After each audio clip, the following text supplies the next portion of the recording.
हिंदी। क्या मेरा प्यार शुरू होने से पहले ही खत्म हो जाएगा? आप एक सितारा सैनिक स्तर के मार्शल योद्धा नहीं हैं। इस 2 स्टार सैनिक स्तर के योद्धा का अहंकार और आत्मविश्वास धुएं के गुबार की तरह गायब हो गया था। वह स्तब्ध था और समझ नहीं पा रहा था कि क्या करे। वह दुष्ट दिखने वाला आदमी और अन्य रिश्तेदार बस साधारण लोग थे। वे वांग टेन की उपस्थिति को बिल्कुल भी बर्दाश्त नहीं कर सकते थे।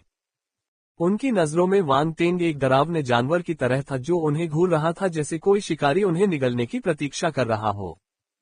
उनके चेहरे डर से पीले पड़ गए और वे वांग टेन की आभा से पड़ रहे दबाव के कारण जमीन पर गिर पड़े। वे बस उसे अचंभित होकर देखते रहे क्योंकि उनकी बोलने की क्षमता खत्म हो गई थी। आप सिर्फ 2 स्टार सैनिक स्तर के मार्शल योद्धा हैं। आपको इस मामले को अपने हाथ में लेने की हिम्मत किसने दी? वांग टेन ने दूसरे मार्शल योद्धा की ओर देखा और शांति से कहा। धमाका। जैसे ही उसने बोलना समाप्त किया, एक और भी अधिक शक्तिशाली आभा प्रस्फुटित हुई और 2 सितारा मार्शल योद्धा के सिर पर टूट पड़ी। टकराना। दूसरे पक्ष के चेहरे पर भाव बदल गए। इस बार वह वांग टेन की मौजूदगी की ताकत का विरोध नहीं कर सका। वह एक चितवे की तरह उड़ गया। वह जमीन पर जोर से गिरा और वहीं खून की उल्टी कर दी। उसकी आंखें भय से भरी हुई थीं। क्षमता में इस स्पष्ट अंतर के सामने उसके मन में प्रतिरोध करने का कोई विचार नहीं आया। उसने जल्दी से माफी मांगी और दया की भीख मांगी, मुझे माफ कर दो। बाहर जाओ, वांग टेन ने ठंडे स्वर में कहा। अगर मैं तुम्हें फिर से देखूंगा तो मैं तुम्हें जिंगबू महाद्वीप भेज दूंगा। जिंगबू महाद्वीप। 2 सितारा मार्शल योद्धा की अभिव्यक्ति फिर से बदल गई। जाहिर है वह 1-2 बातें जानता था। वांग टेन उसे जिंगबू महाद्वीप में छुट्टी मनाने के लिए यूं ही नहीं भेजने वाला था। उसके दिल में डर समा गया। मैं तुरंत चला जाऊंगा, तुरंत चला जाऊंगा। वह उस मतलबी दिखने वाले आदमी और अन्य रिश्तेदारों की परवाह किए बिना रेंगता हुआ कार्यालय के प्रवेश द्वार से बाहर निकल गया। उस दुष्ट दिखने वाले व्यक्ति और अन्य रिश्तेदारों ने भागते हुए योद्धा को पीछे से देखा। अचानक उन्हें समझ में आ गया कि निराशा कैसी होती है। आप दो परिवार की संपत्ति चाहते हैं। इस समय वांग टेन की शांत आवाज उनके कानों में पड़ी। वे कांप उठे। नहीं नहीं, हमने इसके बारे में कभी नहीं सोचा, कभी नहीं। दुष्ट दिखने वाले आदमी ने बिना रुके अपना सिर हिलाया जब उसने मुड़कर वांग टेन का चेहरा देखा। चूंकि तुमने कभी इस बारे में नहीं सोचा तो तुम सब यहाँ क्या कर रहे हो? हम। वांग टेन ने उसकी ओर देखा और थोड़ा आंखें सिकोड़ लीं। हम। उस मतलबी आदमी को समझ में नहीं आ रहा था कि क्या कहे। उसे कोई अच्छा कारण नहीं सूझ रहा था। बेचैनी से उसके माथे पर ठंडा पसीना आने लगा। इस समय उसके पीछे खड़ी एक अधेड़ उम्र की महिला ने जल्दी से कहा, हम सिर्फ दो को देखना चाहते हैं। वह एक गरीब बच्ची है। उसने छोटी उम्र में ही अपने माता पिता को खो दिया था, इसलिए हम बहुत चिंतित हैं। हम्फ। वांग टेन ने उपहास किया। ये लोग झूठ बोल रहे थे। हालांकि वह उनसे बहस करने के लिए बहुत आलसी था। उसने आगे कहा, दो तुम्हें देखना नहीं चाहता। अगर तुमने भविष्य में दो या मेरे परिवार के सामने आने की हिम्मत की तो मैं ये सुनिश्चित करूंगा कि तुम अमीर बन जाओ, फिर भी तुम्हें पैसे खर्च करने का मौका नहीं मिलेगा। उसकी आवाज संयमित थी, लेकिन इससे उनकी रीढ़ की हड्डी में सिहरन पैदा हो गई। वे तुरंत समझ गए कि वांग टेन मजाक नहीं कर रहा था। उसने जो कहा उसका मतलब था। उनके जीवन की तुलना में पैसे को पीछे रखना पड़ा। उन्होंने जल्दबाजी में वादा किया कि वे फिर कभी नहीं दिखाई देंगे। बाहर निकलो, वांग टेन ने कहा। समूह पागलों की तरह कार्यालय की इमारत से बाहर भागा। वे एक सेकंड भी रुकने की हिम्मत नहीं जुटा पाए। वे केवल काफी दूर भागने के बाद रुके और हौंफने लगे। भाई, क्या हम सचमुच हार मान लेंगे? अधेड़ उम्र की महिला ने दुष्ट दिखने वाले आदमी से पूछा। क्या तुम उसका विरोध करने की योजना बना रही हो? यहाँ तक कि 2 स्टार सैनिक स्तर के मार्शल योद्धा ने भी उसे देखकर बिल्ली के सामने चूहे की तरह व्यवहार किया। वह लगभग अपनी पैंट में ही पेशाब कर बैठा। हमें उसे अपमानित करने का क्या अधिकार है? दुष्ट दिखने वाले आदमी ने उसे घूर कर देखा। महिला ने शर्मिंदगी से कहा, मैं इस तरह हार मानने को तैयार नहीं हूँ। ये बहुत बड़ी रकम है, आप जानते हैं। पैसा पैसा पैसा, बस यही सब तुम्हें पता है। वह दुष्ट दिखने वाला आदमी गुस्से में था। वह छोटी बच्ची भाग्यशाली है। उसे अपनी रक्षा करने के लिए कोई शक्तिशाली व्यक्ति मिल गया। भविष्य में कोई भी उसे छूने की हिम्मत नहीं करेगा। अधेड़ उम्र की महिला की पुतलियां हिल गईं। उसने आगे कहा, क्या आपको लगता है कि वांग परिवार उसकी विरासत पर भी नजर रख रहा है? पब फ्यूचर द्वारा विज्ञापन। इसे भूल जाओ, वह एक मार्शल योद्धा है, 2 स्टार और उससे ऊपर का मार्शल योद्धा। क्या वह इस छोटी सी दौलत की परवाह करेगा? मतलबी दिखने वाले आदमी ने अपना सिर हिलाया। चलो अब इस बारे में और नहीं सोचते। मैंने अपने पुराने घर वापस जाने के लिए सबसे पहले उपलब्ध विमान लेने का फैसला किया है। अगर मुझे जरूरत नहीं पड़ी तो मैं कभी डोंगहाई नहीं आऊंगा। मैं फिर कभी डोंगहाई नहीं आऊंगी। इस तरह के बड़े शहर छिपे हुए ड्रैगन और दुबके हुए बाघों से भरे हुए हैं।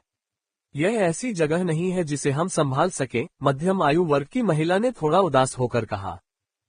दूसरे रिश्तेदारों ने इन दोनों लोगों को अपना नेता मान लिया था, इसलिए इस मामले में उनकी कोई भूमिका नहीं थी। फैसला करने के बाद वे हवाई अड्डे पहुंचे और जल्दी से जल्दी मिलने वाली फ्लाइट बुक कर ली। वे बिना किसी हिचकिचाहट के अपने गृहनगर लौट गए। वांग टेंग ने उनकी अनदेखी की। आखिरकार वे सिर्फ साधारण लोग थे। वे कोई बड़ा तमाशा नहीं खड़ा कर सकते थे। इस वजह से उनकी जान लेने की कोई जरूरत नहीं थी। चूंकि कोई भी व्यवधान पैदा नहीं कर रहा था, इसलिए कंपनी आखिरकार अपना काम फिर से शुरू करने में सक्षम हो गई। कर्मचारियों में अब डर नहीं था। इसके बजाय वांग टेंग द्वारा अभी अभी बताई गई शक्ति के कारण उनका मनोबल काफी बढ़ गया था। चर्चाएं लगातार चल रही थीं। उनके सीईओ का बेटा एक शक्तिशाली मार्शल योद्धा था। वे इस कंपनी में शामिल होने पर गौरवान्वित महसूस करते थे और साथ ही वे इसके भविष्य के बारे में अधिक आश्वस्त थे। जब वांग शेंगुओ और वांग टेंग घर लौटे तो ली जियुमेई खाना बना रही थी। दो भी वापस आ गया था और लिविंग रूम में कार्टून देख रहा था। भाई, तुम वापस आ गए। जब उसने वांग टेंग को देखा तो उसकी आंखें चमक उठीं। वह लड़खड़ाती हुई दौड़ी और अपनी बाहें फैलाकर भागी। वह गले लगना चाहती थी। दुर्भाग्य से तुम अभी छोटी बच्ची हो। ये बहुत अच्छा होगा अगर कोई सुंदरी स्वेच्छा से गले लगाने के लिए कहे। यह विचार अचानक वांग टेंग के दिमाग में आया। उसने जल्दी से अपना सिर हिलाया और उस छोटी सी सुंदरी को अपने सामने ले आया। दूसरी तरफ वांग शेंगुओ ली जियुमेई को जो कुछ हुआ उसके बारे में उत्साह से बता रहा था। वह सिर्फ उत्साहित ही नहीं था, उसे गर्व भी महसूस हो रहा था। आपको देखना चाहिए था कि हमारा बेटा कितना शानदार दिख रहा था। वह हिलता तक नहीं था। उसने बस अपनी आभा छोड़ी और 2 सितारा मार्शल योद्धा ने अपनी पैंट में पेशाब करना शुरू कर दिया। वह हमें धमकाने की हिम्मत किए बिना भाग गया। वांग शेंगुओ ने उत्साह से कहा। जब उस समय तुम्हारा अपहरण हुआ था, मैंने अपने बेटे को युद्ध में देखा था। वे लोग इतने डरे हुए थे कि वे जोर से सांस लेने की भी हिम्मत नहीं जुटा पाए। मार्शल योद्धा वास्तव में शक्तिशाली होते हैं, ली जियुमेई ने कहा। कोई बात नहीं, हमारा बेटा एक मार्शल योद्धा है, एक शक्तिशाली मार्शल योद्धा। हमारा वांग परिवार केवल बेहतर और बेहतर होता जाएगा। वांग शेंगुओ पहले से ही भविष्य की ओर देख रहा था। ओह ठीक है पिताजी, मुझे पहले ही लाइसेंस मिल चुका है। आप कंपनी का पुनर्गठन शुरू कर सकते हैं, वांग टेंग ने आगे बढ़कर कहा। तुम्हें मिल गया। वांग शेंगुओ की आंखें चमक उठीं। हालांकि वह उसी समय चकित भी था। तुम्हें यह इतनी जल्दी कैसे मिल गया? यह कोई सामान्य लाइसेंस नहीं था। यह हथियारों और डैन मेडिसिन जैसे युद्ध संसाधनों के लिए लाइसेंस था। उन्होंने सुना था कि कुछ शक्तिशाली योद्धाओं को लाइसेंस के लिए आवेदन करना चाहकर भी मंजूरी नहीं मिल पाती। अगर उनका आवेदन स्वीकृत भी हो जाता तो भी उन्हें एक लंबी प्रक्रिया से गुजरना पड़ता जिसमें कुछ खुफिया मूल्यांकन और संपत्ति का आकलन शामिल था। ये परेशानी भरा था और इस प्रक्रिया का 1 या 2 साल तक खींच जाना आम बात थी। वांग टेंग रहस्यमय ढंग से मुस्कुराया। कुछ लोगों के लिए यह ऐसी चीज है जिसे एक ही वाक्य से हल किया जा सकता है। वांग शेंगुओ हैरान रह गया।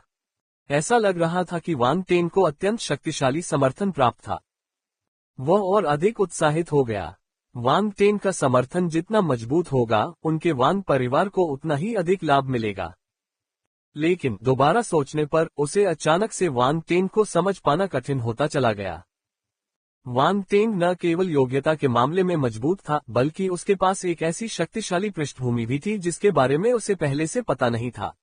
उसने अकेले ही वांग परिवार द्वारा इतने सालों में अर्जित की गई उपलब्धियों को पार कर लिया था। इतनी बड़ी उपलब्धियां हासिल करना कठिन था, लेकिन उन्होंने आगे कोई जांच नहीं की। वांग शेंगुओ को अपने दिल में उलझन महसूस हुई। अपने विचारों को दूर करने के बाद उन्होंने कंपनी के पुनर्गठन के बारे में वांग टिंग के साथ थोड़ी देर तक बातचीत की। ली जिमेई ने खाना बनाना खत्म किया और सभी को खाने की मेज पर बुलाया। दोपहर का भोजन बहुत ही स्वादिष्ट था। परिवार ने खूब आनंदपूर्वक भोजन किया। दोपहर के भोजन के बाद वांग टिंग ने अपने परिवार को अलविदा कहा और घर से निकल गया। लेकिन वो तुरंत स्कूल नहीं गया। इसके बजाय उसने लिन चुहान से संपर्क किया। स्कूल शुरू हुए कुछ समय हो चुका था, लेकिन अभी तक उसकी मुलाकात लिन चुहान से नहीं हुई थी। उसे नहीं पता था कि वह नए माहौल में कैसे ढल रही है। फोन उठने के बाद उसे पता चला कि वह घर पर है, इसलिए वह उसके घर चला गया। पब फ्यूचर द्वारा विज्ञापन। जब वह उसके घर पहुंचा तो मदर लिन ने हमेशा की तरह उत्साहपूर्वक उसका स्वागत किया। उसने उसे खाने के लिए फल और नाश्ता दिया और उसके आने से बेहद खुश दिखी। वांग टिंग, तुम बहुत दिनों से हमारे पास नहीं आए हो। तुम्हारा विश्वविद्यालय कैसा है? मदर लिन ने पूछा। ये बुरा नहीं है, वांग टिंग ने मुस्कुराते हुए जवाब दिया और मदर लिन द्वारा परोसे गए फल खाए। यह अच्छा है, यह अच्छा है। ठीक है, आप युवा आपस में बातचीत कर सकते हैं। मैं आपको परेशान नहीं करूंगी। मदर लिन ने लिन चुहान को आंख मारी और खुशी खुशी अपनी दुकान पर चली गई। लिन चुहान ने असहाय होकर अपनी आंखें घुमाईं। उसने कहा, तुमने मेरी माँ को कौन सी दवा दी है? वह तुम्हें इतना क्यों पसंद करती है? तुम नहीं समझोगे, यह मेरा आकर्षण है, वांग टिंग ने हंसते हुए जवाब दिया। दिखावा करो। लिन चुहान अवाक रह गया। यह आदमी सचमुच मोटी चमड़ी वाला था। चलो ऊपर चलते हैं। मेरी छोटी बहन ने तुम्हें बहुत दिनों से नहीं देखा है और तुम्हारे बारे में पूछती रहती है। तुम कमाल हो, तुमने जवान और बूढ़े सभी को मंत्रमुग्ध कर दिया है, लिन चुहान ने उसे चिढ़ाते हुए कहा। क्या चुक्सिया बेहतर है? वांग टिंग ने पूछा। लिन चुहान ने आह भरी, अभी भी वही है। वे बातें करते हुए लिन चुक्सिया के कमरे में आए। कमरे की खिड़कियां खुली हुई थीं। सूरज की रोशनी अंदर आ रही थी और कमरे की ठंडक दूर कर रही थी। लिन चुक्सिया खिड़की के पास लेटी हुई थी और अपनी मुठ्ठियां गालों पर रखे हुए थी। वह बाहर गौरैयों को देख रही थी। ये समझ पाना मुश्किल था कि वह उन्हें इतनी गौर से क्यों देख रही थी। चुक्सिया, देखो यहाँ कौन है? लिन चुहान चिल्लाया। बहन। लिन चुक्सिया ने पलटकर देखा और वांग टिंग को लिन चुहान के पास खड़ा देखा। उसने आश्चर्य से पुकारा, जीजाजी। लिन चुहान ने अपने माथे पर थपकी दी। ठीक है, तुम अपनी आदत नहीं बदल सकती। वांग टिंग ने जब उसके हाव भाव देखे तो वह जोर से हंस पड़ा। लिन चुक्सिया के कमरे में बहुत सारे गुण बुलबुले जमा हो गए थे। वांग टिंग ने चुपके से गुण उठाते हुए उसका अभिवादन किया। जहर बल तारांकन 10। दानव कमल विष शरीर 6। जहर बल तारांकन 10। Gun kung fu तारांकन 3। उन्हें विष बल के 56 अंक और दानव कमल विष शरीर विशेषता के 45 अंक प्राप्त हुए। जहर बल 35/500 ट्यूब स्टार। दानव कमल विष शरीर 260/10,000। इस बार उसकी विष शक्ति 2 सितारा तक बढ़ गई, लेकिन पूर्ण दानव कमल विष शरीर बनाने की यात्रा अभी भी लंबी थी। यह विशेष शारीरिक बनावट प्राप्त करना वास्तव में कठिन था। वांग टिंग को गन कुंफू के 18 अंक भी प्राप्त हुए। ये स्पष्ट था कि इस छोटी सी बच्ची ने अपने खाली समय में गुप्त रूप से गन कुंफू का अभ्यास किया था। लिन चुक्सिया की प्रतिभा काफी अच्छी लग रही थी। खुद ही सब कुछ समझ लेने के बावजूद उसकी गन कुंफू अभी भी देखने लायक थी। वह गलत रास्ते पर नहीं गई। आम लोग शायद ऐसा नहीं कर पाते। जीजाजी, आप मुझे फिर से खेलने के लिए कब बाहर ले जाओगे? लिन चुक्सिया ने पूछा। अगली बार जब मैं फ्री होऊंगा तो तुम्हें बाहर ले जाऊंगा, वांग टिंग ने मुस्कुराते हुए जवाब दिया। AI trading assistant, accurate stock analysis at your fingertips. Bilaspur woman gets rich with this AI powered stock analysis tool. हाँ, अगली बार फिर। लिन चुक्सिया थोड़ा निराश था। अगली बार मैं तुम्हें जरूर बाहर ले जाऊंगा, मैं वादा करता हूँ। वांग टिंग ने 2 उंगलियां बाहर निकाली और उसके माथे पर थपथपाया। आया, मेरे माथे पर मत प्रहार करो। लिन चुक्सिया ने अपना सिर हिलाया। फिर उसने सिर हिलाया और कहा, ठीक है, तुम मुझसे झूठ नहीं बोल सकते। अगर मैं आपसे झूठ बोलूंगा तो मैं एक छोटा कुत्ता हूँ, वांग टिंग ने मुस्कुराते हुए कहा। हाँ, छोटे कुत्ते। वांग टिंग लिन चुहान के घर पर 2 घंटे से ज्यादा समय तक रुके। शाम करीब 4 बजे लिन चुहान और वांग टिंग वापस स्कूल जाने की तैयारी करने लगे। वांग टेंग ने कहा, मैं तुम्हें भेज देता हूँ। लिन चुहान ने अपने बाल पीछे खींचे और सिर हिलाया। उसने उसे अस्वीकार नहीं किया। उन दोनों ने मदर लिन और लिन चुक्सिया को अलविदा कहा। वे चौराहे पर गए, कार में बैठे और यूनिवर्सिटी शहर की ओर चल दिए। डोंगहाई विश्वविद्यालय टाउन। एक स्पोर्ट्स कार डोंगहाई यूनिवर्सिटी में घुसी। कई छात्रों की निगाहों के सामने वह धीरे धीरे नए छात्रों के छात्रावास के नीचे रुकी। हे भगवान, ये तो स्पोर्ट्स कार है। ये किसकी है? मैंने पहले कभी यह नंबर प्लेट नहीं देखी। ये हमारे स्कूल के युवा मास्टर्स की नहीं है। छात्र बेकाबू होकर बकबक करने लगे। अचानक किसी ने चिल्लाकर कहा, अरे देखो, ये लिन चौहान है। लिन चौहान? कौन सा लिन चौहान? क्या मतलब है तुम्हारा? हमारे स्कूल में सिर्फ एक ही लिन चौहान है। लिन चौहान कार से बाहर निकली। जब उसने देखा कि सबकी निगाहें इस तरफ घूमकर उस पर रुक गई हैं, तो वह असहाय महसूस करने लगी। हालांकि ये वही प्रभाव था जो वह चाहती थी। वांग टेंग ने मुस्कुराते हुए कहा, ऐसा लगता है कि आप डोंगहाई यूनिवर्सिटी में वाकई बहुत लोकप्रिय हैं। उसने कार पार्क की और उसके पीछे चल दिया। बेशक, मेरे जैसा उत्कृष्ट व्यक्ति चाहे जहां भी जाऊं, सुर्खियों में रहेगा। लिन चौहान ने अपने बाल झटकते हुए कहा। तुम घमंडी हो रहे हो, वांग टेंग ने चिढ़ाते हुए कहा। ...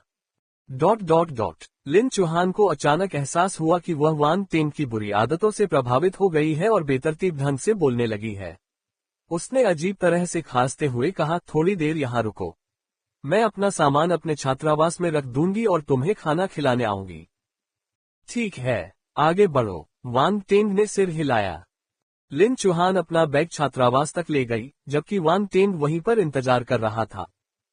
ये दृश्य देखकर छात्रों में हंगामा मच गया। फक, वह आदमी कौन है?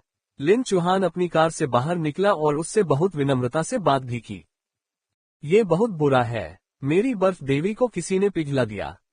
आह, क्या मेरा प्यार शुरू होने से पहले ही खत्म हो जाएगा? क्या तुमने सुना? मेरा दिल टूट गया है। कई लोग वांग टेंग की पहचान का अनुमान लगा रहे थे। जब स्कूल शुरू हुआ तो लिन चौहान ने अपनी उत्कृष्ट उपस्थिति और आभा के साथ साथ अपने असाधारण परिणामों के कारण उच्च लोकप्रियता हासिल कर ली थी। कई युवा पुरुषों ने उसे डोंगहाई विश्वविद्यालय की नई देवी के रूप में माना। उसे अन्य मौजूदा देवियों के साथ साथ रखा गया था। वे एक दूसरे से गले मिलते हुए खड़े थे। स्कूल शुरू होने के एक महीने बाद कई युवा लड़के जो खुद को श्रेष्ठ समझते थे, उन्होंने लिन चौहान के सामने अपनी गलती स्वीकार की। हालांकि लिन चौहान ने कभी भी उनमें से किसी से भी अच्छे से बात नहीं की थी। उसने उन सभी को ठंडे तरीके से नकार दिया। इस वजह से लिन चौहान की लोकप्रियता और भी बढ़ गई। लेकिन अब लिन चौहान स्कूल आने के लिए एक आदमी की कार में बैठ गई और उसके प्रति उसका रवैया अस्पष्ट था। वह उसे पसंद करने लगी। डोंगहाई विश्वविद्यालय के पुरुष छात्रों ने इसे स्वीकार करने से इनकार कर दिया। छोटा भाई बहुत सुंदर है, उसने जो कहा उसके लिए उसे माफ किया जा सकता है। लगभग 10 मिनट बाद लिन चौहान छात्रावास भवन से नीचे आया। उसके साथ 2 और युवतियां भी थीं और समूह मुस्कुरा रहा था और खुशी से बातें कर रहा था। वे बहुत करीब लग रही थीं। वांग टेंग ने मुस्कुराते हुए कहा, अगर आप थोड़ी देर बाद आते तो मेरे आसपास के पुरुष छात्र मेरी जिंदा ही खाल उधेड़ लेते। तुम उनसे डरते हो? लिन चौहान ने जवाब दिया। मैं उनसे नहीं डरता। मेरे हिसाब से उन्हें मार्शल आर्ट के छात्र होना चाहिए। मुझे लगता है कि उनमें से कोई भी मेरा मुकाबला नहीं कर सकता। हालांकि इसका मतलब यह नहीं है कि मैं चिड़ियाघर में किसी जानवर की तरह व्यवहार करना चाहता हूं, वांग टेंग ने सहजता से कहा। इससे पहले कि लिन चौहान अपना मुंह खोल पाती, उसके बगल में बैठी एक साधारण दिखने वाली छात्रा ने अचानक कहा, चौहान, आपकी दोस्त थोड़ी घमंडी है। उसे नजरअंदाज करो, उसका मुंह हमेशा बड़ा रहता है, लिन चौहान ने कहा। लेकिन उसके कोई बुरे इरादे नहीं हैं। इसे दिल पर मत लो। साधारण सी दिखने वाली युवती ने कहा, अगर वह कोई और होता तो मैं उसे डांटती। वांग टेंग ने जब उसकी टिप्पणी सुनी तो वह बस मुस्कुराया। उसने कुछ नहीं कहा। वैसे भी ये पहली बार है जब मैंने तुम्हें किसी आदमी से इस तरह बात करते देखा है। क्या तुम उसे हमसे मिलवाने नहीं जा रही हो? साधारण सी दिखने वाली युवती ने कहा। लिन चौहान के साथ आई दूसरी युवती सुंदर और प्यारी थी। उसने बॉब कट करवाया था और उसके चेहरे पर थोड़ी सी चर्बी थी। वह लगभग लिन चौहान जितनी ही सुंदर थी। हालांकि उनकी आभा पूरी तरह से अलग थी। इसलिए वे दो अलग अलग प्रकार की सुंदरता थी। इस समय ये युवती अपनी सहेली से सहमत हुई और बोली, ये सही है, ये सही है। जल्दी करो और इस सुंदर छोटे भाई को मुझसे मिलवाओ। अरे तियान जियाओ, तुम इतने बेशर्म कैसे हो सकते हो? साधारण दिखने वाली युवती असहाय स्वर में चिल्लाई। समस्या क्या है? छोटा भाई बहुत सुंदर है। उसने जो कहा उसके लिए उसे माफ किया जा सकता है, तियान शियाओ ने जवाब दिया। साधारण सी दिखने वाली युवती ने अपने माथे पर हाथ रखा और पराजित सी दिख रही थी। एड्स बाय पब फ्यूचर। वांग टेंग जोर से हंस पड़े। लिन चौहान ने असहाय भाव से अपना सिर हिलाया। उसने कहा, वह हाई स्कूल के दौरान मेरा टेबल बडी था, वांग टेंग। वह अब हुआंग हाई मिलिट्री अकादमी में पढ़ रहा है और मार्शल आर्ट का छात्र भी है। वाह, हाई स्कूल का टेबल बडी। तियान शियाओ ने ऐसे कहा जैसे उसने कोई अद्भुत चीज खोज ली हो। फिर उसने ईर्ष्या से कहा, हाई स्कूल में मेरा टेबल बडी कोई सुंदर छोटा भाई क्यों नहीं था? प्यार में पागल। साधारण सी दिखने वाली युवती के चेहरे पर तिरस्कार और घृणा के भाव थे। हालांकि जब उसने फिर से वांग टेन की ओर देखा तो वह थोड़ी हैरान हुई। आप हुआंग हाई मिलिट्री अकादमी से हैं। कोई आश्चर्य नहीं कि आप इतने घमंडी हैं। लेकिन डोंगहाई यूनिवर्सिटी के मार्शल आर्ट के छात्रों को भी हल्के में नहीं लिया जा सकता। हाँ, डोंगहाई के मार्शल आर्ट के छात्र अद्भुत हैं, वांग टेंग ने सिर हिलाया और कहा। वह उससे बहस नहीं करना चाहता था। साधारण सा दिखने वाला छात्र धीरे से बोला। लिन चौहान ने अपने दोस्तों का परिचय कराया, ये मेरी रूममेट है। ये जू वॉन्टोग है और उसके बगल में बैठी प्रेम में पागल महिला तियान शियाओ है। अरे, मैं प्रेम में बीमार नहीं हूँ। तियान जियाओ ने अपनी आंखें घुमाई। जू वॉन्टोग ने निर्दयता से खंडन किया, अगर तुम प्रेम में पागल नहीं हो तो कोई भी नहीं है। एक सुंदर आदमी को देखने के बाद तुम अपने पैर भी नहीं हिला सकती हो। बिल्कुल नहीं, मैं अन्य छोटे भाइयों के साथ ऐसा व्यवहार नहीं करता, तियान जियाओ ने समझाया। ऐसा इसलिए है क्योंकि वे पर्याप्त सुंदर नहीं हैं। जू वॉन्टोग ने अपनी आंखों के कोने से उसकी ओर देखा। लिन चौहान ने जब उन्हें फिर से एक दूसरे से झगड़ते देखा तो उसने अपना सिर हिलाया। उसने कहा, वे आमतौर पर ऐसे ही होते हैं। तुम्हें इसकी आदत हो जाएगी। ये ठीक है, वे बहुत जीवंत हैं। वांग टेंग हंसे। लिन चौहान के रूममेट से बात करना आसान था। वह बता सकता था कि उनमें कुछ छोटी मोटी खामियां थीं, लेकिन इससे उनके व्यक्तित्व पर ज्यादा असर नहीं पड़ा। वे बहुत शोर मचाते हैं। वे हर दिन झगड़ा करते हैं। लिन चौहान ने उनके बारे में शिकायत की, लेकिन फिर उसे कुछ याद आया और वह मुस्कुरा दी। चौहान, जज बनो। जू वॉन्टोग मुझे धमका रहा है। तियान शियाओ दौड़कर आए और लिन चौहान के कंधे को पकड़ लिया। उसने उसे लगातार घुमाया। Ads bye pub Future. ठीक है, बस इतना ही काफी है। क्या तुम अब भी खाना चाहते हो? लिन चौहान ने पूछा। हाँ। तियान शियाओ और जू वॉन्टोग ने अपनी हरकतें बंद कर दी और अनियोजित एक स्वर में जवाब दिया। आप शायद ही कभी दावत देते हैं। मैं यह मौका कैसे छोड़ सकता हूँ? जू वॉन्टोग ने बड़बड़ाते हुए कहा। चलो जल्दी से चले और चले, लिन चौहान ने कहा। लिन चौहान स्कूल से बाहर निकल गई। शू वॉन्टोग और तियान शियाओ उसके पीछे पीछे चल रहे थे। जब पुरुष छात्रों ने वांग टेन को 3 युवतियों के साथ जाते देखा तो वे निराशा में रोने लगे। मार्शल आर्ट विभाग में महिला छात्र बहुत कम थीं। लिन चौहान और तियान शियाओ जैसी सुंदरियां तो और भी दुर्लभ थीं। उनके स्कूल की छात्राओं को भी ऐसा व्यवहार पसंद नहीं था। फिर भी भगवान जाने कहां से आया ये युवक उन दोनों के साथ एक साथ डेट करने में सक्षम था। इसका क्या मतलब था? दुनिया बहुत क्रूर थी। वे किसी उच्च श्रेणी के रेस्तरां में नहीं गए। इसके बजाय उन्होंने स्कूल के बाहर एक अच्छे वातावरण और किफायती कीमतों वाले रेस्तरां को चुना। व्यंजन का ऑर्डर देने के बाद चारों प्रतीक्षा करते हुए बातचीत करने लगे। ज्यादातर समय वे स्कूल में हुई हाल की घटनाओं के बारे में बात करते रहते थे। शू वॉन्टोग और तियान शियाओ को हुआंग हाई मिलिट्री अकादमी के बारे में जानने की उत्सुकता थी, इसलिए वे वांग टेन से सवाल पूछते रहे। बातचीत कभी नहीं रुकी। दूसरी ओर वांग टेन कभी कभी लिन चौहान पर बात घुमा देते थे।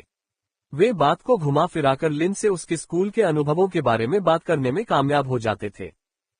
तुम्हारा विश्वविद्यालय जीवन मेरे जीवन से अधिक संतुष्टिदायक लगता है, वांग टेन ने लिन चौहान की ओर देखा और अफसोस जताया। क्या तुम ये कहना चाह रही हो कि तुम्हारा विश्वविद्यालय जीवन भी बहुत संतोषजनक है? लिन चुहान ने थोड़ा सा आंखें सिकोड़ी। उसकी आंखों में एक खतरनाक चमक थी। Ads bye pub Future. हा, तुम बहुत ज्यादा सोच रहे हो। वांग टेंग अजीब तरह से हंसा। लिन चुहान कुछ सेकंड तक उसे घूरती रही। अचानक उसने कहा, तुम जब खाली हो तो मुझे अपने स्कूल में क्यों नहीं लाते?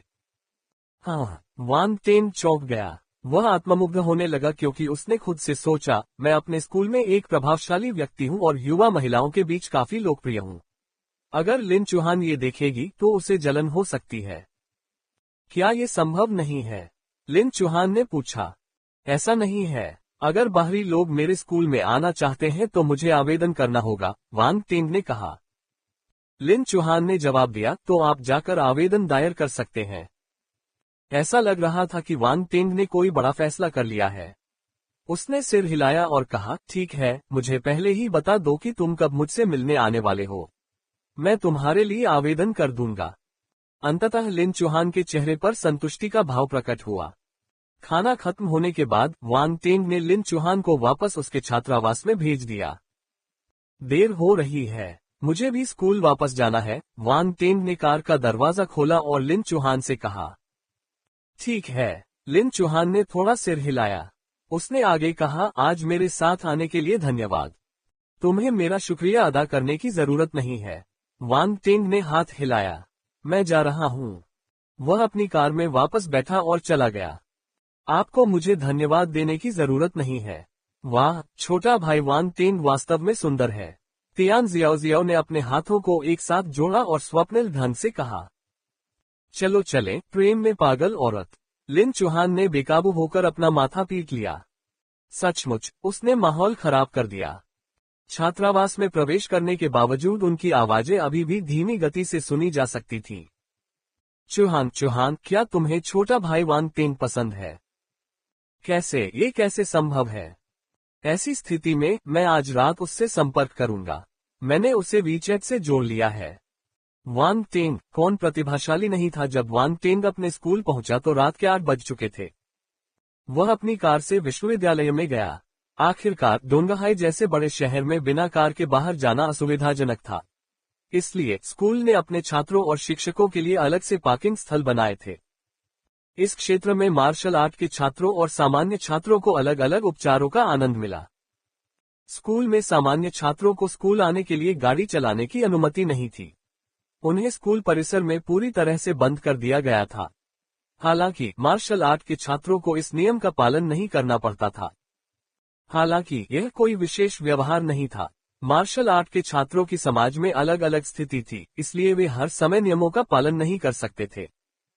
इसके अलावा मार्शल आर्ट के छात्रों को मिशन पर जाना पड़ता था। हालांकि इनमें से ज्यादातर मिशन डोंगहाई के आसपास थे, लेकिन वे स्थान एकांत में थे। ज्यादातर ड्राइवर वहां गाड़ी चलाने को तैयार नहीं थे, चाहे उन्हें कितना भी पैसा क्यों न दिया जाए। आखिरकार यह मार्शल आर्ट का युग था। बल के पोषण के तहत जानवरों में उत्परिवर्तन शुरू हो गया था और हर जगह खतरा था। अगर कोई व्यक्ति कार के बिना अपने मिशन स्थल तक पहुंचने के लिए वाहन ढूंढने में आधा दिन लगा सकता था, अगर वह बदकिस्मत हो। ये समय की पूरी बर्बादी थी। इस प्रकार कारें एक आवश्यकता थी। स्कूल को ये बात पता थी, इसलिए उन्होंने छात्रों को गाड़ी चलाने से नहीं रोका। मार्शल आर्ट के कई छात्रों के पास अपनी कारें थीं। बेशक उनके पास कार खरीदने के लिए पैसे की कमी नहीं थी। उनमें से कुछ के पास तो अपने गराज में कुछ कारें भी थीं। वे बारी बारी से हर कार को चलाते थे। आखिरकार किसी मिशन की क्षति दर काफी अधिक थी। कारों का नष्ट होना सामान्य बात थी। वांग टेंग ने मार्शल आर्ट क्लब में अपने वरिष्ठों से इसके बारे में सीखा था। उसने सोचा कि क्या उसे कुछ गाड़ियां तैयार रखनी चाहिए ताकि किसी भी स्थिति में वह बच सके। उसे ऐसी गाड़ियां ढूंढनी चाहिए जो कुछ मार झेल सके। जैसे ही छात्र वापस आए, स्कूल में रौनक बढ़ने लगी। कई इमारतें जगमगा उठीं और स्कूल पहले जैसा सुनसान नहीं रहा। अगले दिन स्कूल हमेशा की तरह शुरू हुआ। वांग टेंग को एहसास हुआ कि छुट्टियों के बाद कई नए छात्र मार्शल योद्धा बन गए थे। Ads bye pub Future. Martial योद्धाओं। हो सकता है कि वे अभी स्तर पार कर गए हों, इसलिए छात्रों को यह नहीं पता था कि अपने बल को कैसे नियंत्रित करें। यह अनजाने में उनके शरीर से बाहर निकल गया। वांग टेंग अपनी क्षमता से इसे आसानी से पता लगाने में सक्षम था। दरअसल यह कोई अजीब बात नहीं थी। जो छात्र हुआंगहाई मिलिट्री अकादमी में प्रवेश पा सकते थे, वे निश्चित रूप से प्रतिभाशाली थे। उनमें से कई लोग उन्नत स्तर के मार्शल शिष्य हुआ करते थे। वे मार्शल योद्धा बनने से बस एक कदम दूर थे। विश्वविद्यालय में प्रवेश लेने और साधना संसाधनों के लिए पर्याप्त स्कूल क्रेडिट एकत्र करने के बाद वे बड़ी छलांग लगाने में सक्षम थे। विश्वविद्यालय में प्रवेश के बाद सुधार करने वाले केवल वांग टेन ही नहीं थे। कोई भी छात्र सुस्त नहीं था, सभी सीढ़ी पर ऊपर चढ़ने के लिए कड़ी मेहनत कर रहे थे। ये और भी ज्यादा तब हो गया जब उनके बैच में वांग टेन जैसा कोई बाहरी व्यक्ति था। कई छात्र जो महसूस करते थे कि वे प्रतिभाशाली हैं, उनके दिल में आग की लपटें जल रही थीं। उन्होंने वांग टेन को अपना लक्ष्य मान लिया और चुपके से उसका पीछा करने की पूरी कोशिश की। हो पिंगलियांग और उसके रूममेट भी सफलतापूर्वक मार्शल योद्धा बन गए थे। उनमें से कोई भी पीछे नहीं रहा। बेली किनफेंग भी एक मार्शल योद्धा बन गया। जब उसने कहा कि उसे कुछ दिन पहले बस थोड़ी सी और जरूरत थी, तो वह सच कह रहा था। वांग टेन को आश्चर्य हुआ कि क्या वह उससे प्रेरित था या वह मूल रूप से आगे बढ़ने की तैयारी कर रहा था। लेकिन अभी भी ऐसे छात्रों का एक समूह था जो आगे नहीं बढ़ पाया था। हर किसी की प्रतिभा और कौशल अलग अलग थे। वे एक साथ आगे नहीं बढ़ सकते थे। पाठ शुरू होने से पहले कक्षा में छात्र एकत्र हुए और चर्चा करने लगे। उनके चेहरों पर मुस्कान थी। कुछ लोग खुश थे, कुछ उत्साहित थे और कुछ फूले हुए थे। वांग टेन, मैं पहले से ही एक मार्शल योद्धा बन चुका हूँ। जब मैं अपनी बल युद्ध तकनीक का अभ्यास शुरू करूंगा तो हम युद्ध करेंगे। एक पुरुष छात्र सीधे वांग टेन के पास गया और मुस्कुराते हुए कहा। कमरा तुरंत शांत हो गया। माहौल थोड़ा अजीब सा लग रहा था। अरे, चेन यांग वास्तव में वांग टेन को चुनौती देना चाहता है। वह भी, मुझे नहीं पता क्या कहना है। उसे इतनी हिम्मत कैसे मिली? आपको ऐसा नहीं कहना चाहिए। हम सभी वांग टेन को भगवान की तरह मानते हैं, लेकिन हो सकता है कि वह इतना शक्तिशाली न हो। हम सभी देश भर से आए प्रतिभाशाली हाई स्कूल के छात्र हैं। कोई भी बाकियों से कमजोर नहीं है। अगर वांग टेन ऐसा कर सकता है तो हम भी ऐसा कर सकते हैं। तो फिर तुम जाकर उसे चुनौती क्यों नहीं देते? मुझे इसकी आदत डालनी होगी। पहले चेन यांग को ये करने दो। Ads bye pub Future. छात्रों में हंगामा मच गया। कई लोग इस बात पर यकीन नहीं कर पा रहे थे कि चेन यांग को शायद घमंड आ गया है और वह अपनी सफलता से इतना प्रभावित हो गया है। हालांकि स्कूल में अधिक नाटक होने से किसी को कोई आपत्ति नहीं होगी। स्कूल शुरू होने के बाद से ही वांग टेन के युद्ध परिणाम चौंकाने वाले रहे। बहुत से लोग उनका दिल से सम्मान करते थे, लेकिन हर कोई उनसे सहमत नहीं था। कौन प्रतिभाशाली नहीं था? क्या चेन यांग को उनके बीच की दूरी का पता था? उसने ऐसा किया, लेकिन वह फिर भी कोशिश करना चाहता था। अगर उसके पास अपने से ज्यादा ताकतवर किसी को चुनौती देने की हिम्मत नहीं होती, तो उसे मार्शल योद्धा के तौर पर अभ्यास जारी रखने की जरूरत नहीं होती। किसी को भी उस बात पर यकीन नहीं हुआ जो उन्होंने देखी थी। उन्हें व्यक्तिगत लड़ाई के बाद ही यकीन हुआ। वांग टेन हो पिंगलियांग और उसके दोस्तों के साथ आराम से बातचीत कर रहा था, तभी उसने आवाज सुनी। उसने अपना सिर उठाया और हैरानी से उस खूबसूरत युवक को देखा। तुम मुझे चुनौती देना चाहते हो? हाँ, लेकिन अभी नहीं। 1 महीने बाद चेन यांग ने जवाब दिया। आपकी हिम्मत काबिले तारीफ है। हालांकि आप मेरी बराबरी नहीं कर सकते, न अभी न भविष्य में। वांग टेन ने अपना सिर हिलाया और कहा। वह अपने प्रतिद्वंद्वी को कम नहीं आंक रहा था, वह तो बस सच कह रहा था।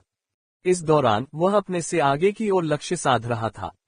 चेन यांग जैसे नए खिलाड़ियों और उसके बीच की दूरी बहुत ज्यादा थी। अगर वह पीछे मुड़े तो शायद वह उन्हें देख भी न सके। यही अंतर था। चेन यांग को कुछ समझ नहीं आया। उसका चेहरा बदसूरत हो गया, जैसे कि उसे अपमानित किया गया हो। हम तो लड़ाई के बाद ही जान पाएंगे कि कौन जीतता है। अगर तुम सच में लड़ना चाहते हो तो मैं तुम्हें एक मौका दे सकता हूँ, लेकिन मुझे उम्मीद है कि तुम्हें इसका पछतावा नहीं होगा, वांग टेन ने कहा। एड्स बाय पब फ्यूचर। वांग टेन, तुम बहुत अहंकारी हो। चेन यांग को लगा कि वह गुस्से से भड़कने वाला है। सुनो, वह क्या कह रहा था? उसे मौका देने से उनका क्या मतलब था? उसका क्या मतलब था कि उसे इसका पछतावा नहीं होगा। हर वाक्य उसे क्रोधित करने के लिए पर्याप्त था। वह बिना कुछ छिपाए उसे नीची निगाह से देख रहा था। वांग टेन ने कहा, मैं अहंकारी नहीं हूँ। मैं सिर्फ सच बोल रहा हूँ। मैं तुम्हारे साथ बकवास नहीं करने जा रहा हूँ। हम 1 महीने बाद मैदान में मिलेंगे।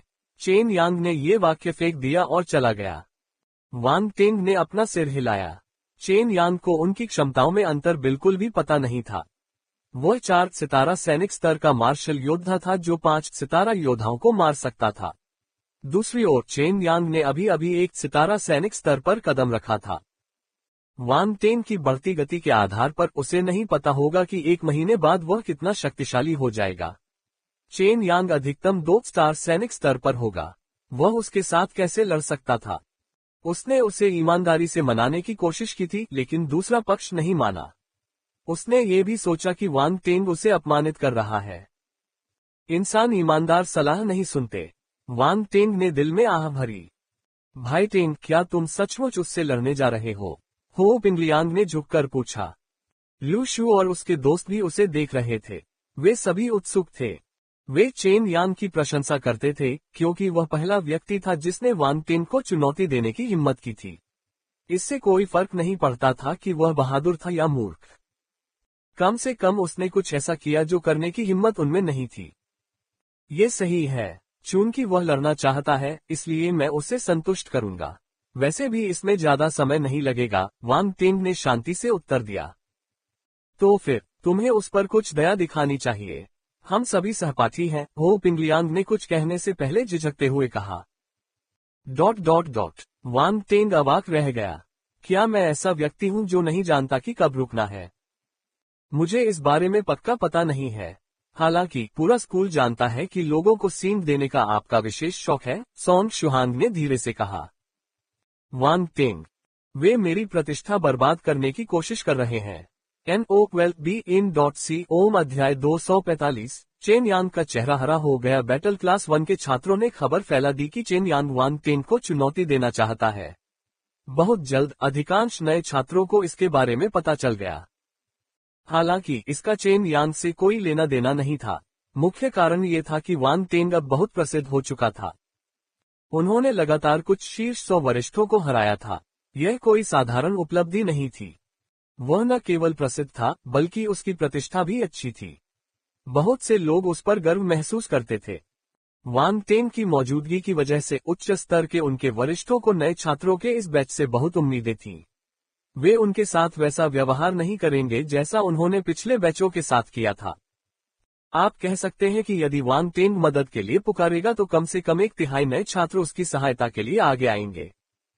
बहुत से लोगों को लगा कि चेन यांग के पास इस लड़ाई में कोई मौका नहीं है। उन्होंने इसे सिर्फ दिखावा माना। वास्तव में उनमें से कुछ ने तो उसे अपने स्काउट के रूप में भी इस्तेमाल किया। आप पहले जा सकते हैं। हम आपके पीछे खड़े रहेंगे और आपका समर्थन करेंगे। वे यही सोच रहे थे। दरअसल ज्यादातर नए छात्रों को शीर्ष 100 छात्रों की योग्यता के बारे में स्पष्ट समझ नहीं थी। बेशक ऐसा इसलिए था क्योंकि वांग टेंग ने कई शीर्ष 100 छात्रों को हराया था, इसलिए उनके दिलों में शीर्ष 100 छात्रों की स्थिति नीचे खींच ली गई थी। उन्हें बस यही लगा कि वांग टेंग बहुत शक्तिशाली है। हालांकि वांग टेंग भी एक नया छात्र था। अगर वह ऐसा कर सकता है तो वे क्यों नहीं कर सकते? युवा वर्ग को किसी प्रकार का डर नहीं होता, ऐसी मानसिकता थी उनकी। लेकिन जब दूसरे और तीसरे वर्ष के वरिष्ठ छात्रों ने ये सुना तो उन्होंने अपना सिर हिलाया और हंस पड़े। जो छात्र 100 छात्रों को हरा सकता है, उसके पास कम से कम 3 स्टार सैनिक स्तर के मार्शल योद्धा की युद्ध शक्ति होनी चाहिए। ये तब तक बेकार था जब तक कि चेन यांग 1 महीने के भीतर 2 स्टार सैनिक स्तर तक आगे बढ़ने में सक्षम नहीं हो जाता और एक अत्यंत शक्तिशाली बल युद्ध तकनीक नहीं सीख लेता जो उसकी युद्ध शक्ति को 3 स्टार सैनिक स्तर और उससे ऊपर तक पहुंचने की अनुमति दे। यदि नहीं तो यह वांग टेंग के लिए बच्चों का खेल होगा। कई छात्र भोजन के बाद इस चुनौती पर चर्चा कर रहे थे। हालांकि उनमें से ज्यादातर वांग टेंग के बारे में बात कर रहे थे। मैंने सुना है कि एक नया छात्र वांग टेंग को चुनौती देना चाहता है। नया छात्र? कौन? वह इतना आश्वस्त कैसे है? मुझे नहीं पता। मुझे परवाह नहीं कि वह कौन है। मैं सिर्फ इतना जानता हूं कि वह एक नया छात्र है। वांग टेंग शायद उसके सिर पर फिर से चोटें लगा देगा।